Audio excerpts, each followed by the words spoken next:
Hello students, चलिए start करते हैं एक्सरसाइज 12.2 का क्वेश्चन नंबर फर्स्ट देखते हैं क्या है। स्टेटमेंट रीड करेंगे सबसे पहले। A park in the shape of quadrilateral ABCD। एक पार्क है, खेलने के लिए होगा या फिर घूमने के लिए, वॉकिंग के लिए, कैसा भी हो सकता है। ABCD है, उसकी नेमिंग की गई है पॉइंट्स की। Angle C equal to 90 degree, जिसमें C पॉइंट पे 90 डिग्री एंगल बना हुआ है। AB है 9 metre, BC 12 metre, CD 5 metre and AD 8 metre. How much area does it occupy. तो मतलब ये कितना एरिया रखता है, तो उस हमने पार्क का एरिया फाइंड आउट करना है यहाँ पे। तो हमने यहाँ पे मैंने क्वाड्रिलेटरल ड्रॉ किया है, ये एंगल मेरा 90 डिग्री है, तो इसको ले लेता हूँ मैं C पॉइंट। तो नेमिंग कर लेते हैं यहाँ पे A B C और D। कैसे भी कर सकते हैं A B C और D, बट C को 90 डिग्री रखना है अपने, ठीक है। AB 9 मीटर है, तो ये वाली साइड हमारी 9 मीटर हो गई। BC 12 मीटर है, तो BC जो है 12 मीटर रख देंगे हम। CD 5 मीटर, ये 5 मीटर हो गई। AD हमारी 8 मीटर है, तो ये होगी हमारी 8 मीटर। क्लियर है। अब यहाँ पे मुझे क्या करना पड़ेगा, एक डायगोनल ड्रॉ करना पड़ेगा। देखो ये 90 डिग्री एंगल गिवन है मुझे, तो AC डायगोनल तो मैं ड्रॉ कर नहीं सकता क्योंकि मेरा एंगल बाइसेक्ट हो जाएगा, तो मैं एरिया इजीली कैलकुलेट नहीं कर पाऊंगा। तो हम इस तरीके से डायगोनल ड्रॉ करेंगे कि हमारी 2 ट्रायंगल्स फॉर्म हो जाए। तो मेरी यहाँ पे BD डायगोनल से 2 ट्रायंगल फॉर्म हो गई।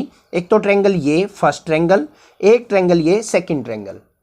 आंसर हमारा AC डायगोनल से भी आ जाएगा, बट इससे थोड़ा सा इजी हो जाएगा, इसलिए मैंने यहाँ पे BD डायगोनल को ज्वाइन किया है, ठीक है। तो सबसे पहले देखते हैं अपना एरिया ऑफ क्वाड्रिलेटरल ABCD किसके इक्वल होगा, area of triangle DCB plus में area of triangle ABD।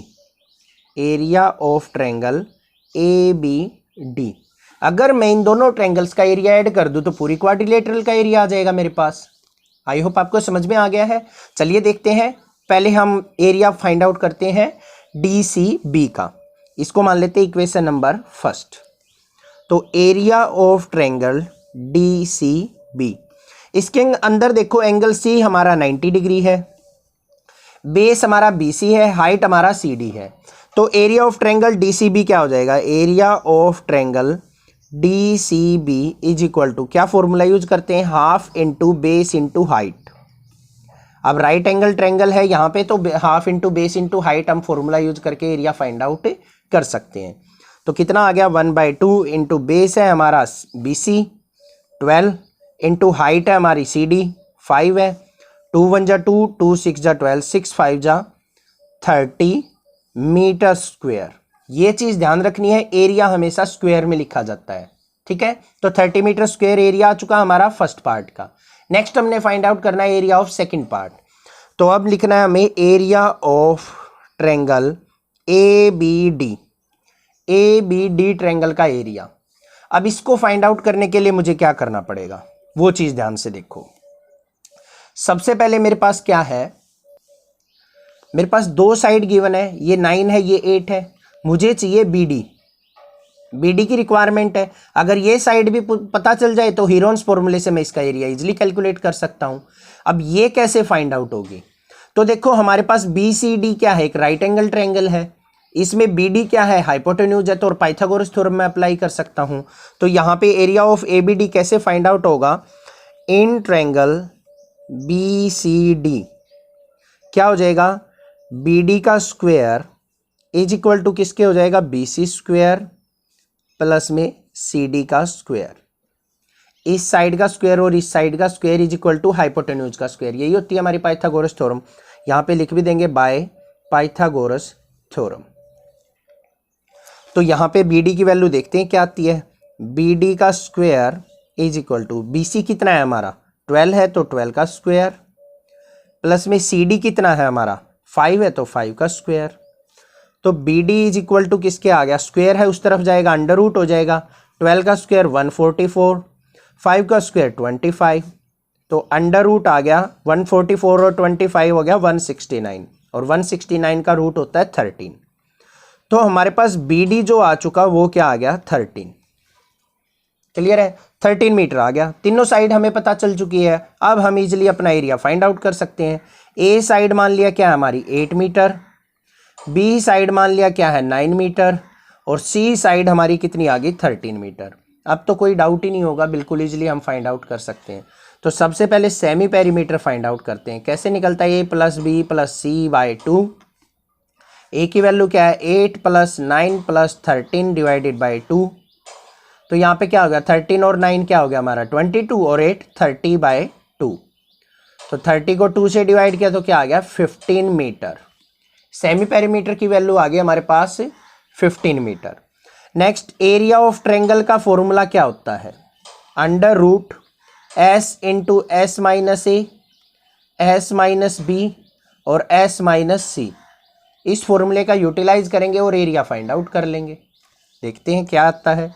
Area of triangle is equal to under root S की जगह 15, फर्स्ट साइड क्या है 15 माइनस 8, सेकेंड साइड है 15 माइनस 9, थर्ड साइड है 15 minus 13।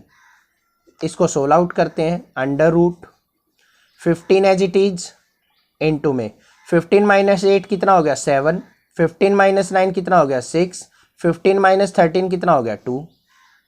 Clear है। तो यहाँ पे अगर हम इसको सोल्व आउट करते हैं तो हमारे पास वैल्यू आ जाती है अंडर रूट 1260।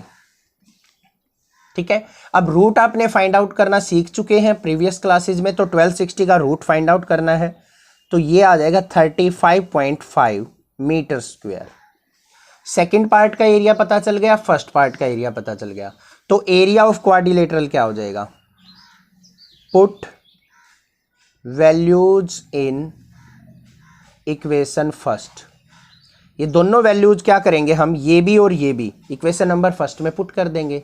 तो यहाँ पे क्या आ जाएगा area of A B C D is equal to area of D C B. D C B triangle का कितना आया था 30, तो 30 प्लस में इस ट्रायंगल का कितना है ए बी डी का 35.5, तो 35.5 ऐड करेंगे तो आंसर आ जाएगा हमारा 65.5 मीटर स्क्वायर।